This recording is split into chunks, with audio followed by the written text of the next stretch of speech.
আলহামদুলিল্লাহ আমাদের যে প্রস্তুতি আমাদের ইনশাআল্লাহ লক্ষাধিক লোকের সমাগম এখানে হবে এবং মামুনুল হক সাহেব 2021 সালে ফরিদপুরে আসছিলেন শেষবারের মতো এবং তখন এই ফ্যাসিবাদী সরকার তাকে না আসার জন্য যত ধরনের চেষ্টা সব কিছু তার করছে কিন্তু আলহামদুলিল্লাহ এ ব্যাপারে এসপি সাহেব তৎকালীন এসপি সাহেব আমিনুল ইসলাম সাহেব তার সাথে আমার পর্যন্ত বাকবিতণ্ডা হয়েছিল সেই কথা আমাকে রিমান্ডে পর্যন্ত জিজ্ঞেস করা হয়েছে যে আপনি বেয়াদবি করছেন অথচ আমরা বেয়াদবি করি নাই এই ইসলামের যেই অগ্রগতি এইটাকে থামানোর জন্যে এটাকে প্রতিরোধ করার জন্যে ফ্যাসিবাদী সরকার যারা পায়তারা করতেছিল আলহামদুলিল্লাহ সুম্মা আলহামদুলিল্লাহ তারা আজকে এদেশের থেকে বিতাড়িত হয়েছে।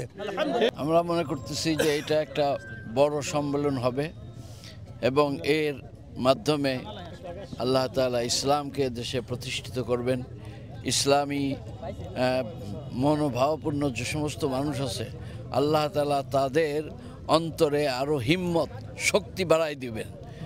তারা আরও দ্রুত গতিতে তারা এই দিনের কাজ করতে পারবে, তাদের গতি বৃদ্ধি পাবে। এই সম্মেলনে আজকে যে র্যালি হলো ইসলামী মুজাহারা বলে আরবিতে, এই মুজাহারার দ্বারা এটার দ্বারাও কি হবে ইসলামের আওয়াজ বুলন্দ হবে, মানুষ ইসলামের দিকে আকৃষ্ট হবে, ইসলামের প্রচার হবে।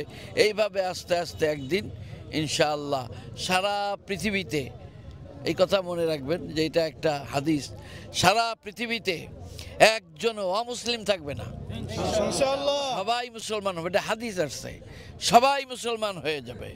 আমরা বাংলাদেশ খিলাফত যুব মজলিস, ছাত্র মজলিস এবং খিলাফত মজলিস, শ্রমিক মজলিস সম্মিলিতভাবে আমরা চেষ্টা চালিয়ে যাচ্ছি। আজকে আমরা প্রায় 600 মোটরসাইকেল দিয়ে আমরা শোডাউন করলাম। আগামী 27 তারিখে যাতে পুরো ফরিদপুর লোকে লোকান্বিত হয়ে যায় সেজন্য আমরা চেষ্টা করতেছি ইনশাল্লাহ।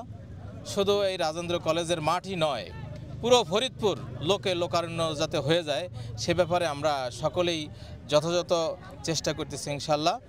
আজকের মোটর শোডাউন, সামনের সম্মেলন বা আমাদের যত কার্যক্রম আছে সব কার্যক্রমের উদ্দেশ্য একটাই, আমাদের সামনে আমাদের আল্লামা মামুনুল হক সাহেব আমাদের বাংলাদেশ খিলাফত মজলিসের এবং যুব মজলিসের সভাপতি, তিনি নির্বাচনে আসতে চাচ্ছেন, তার মার্কা রিকশা।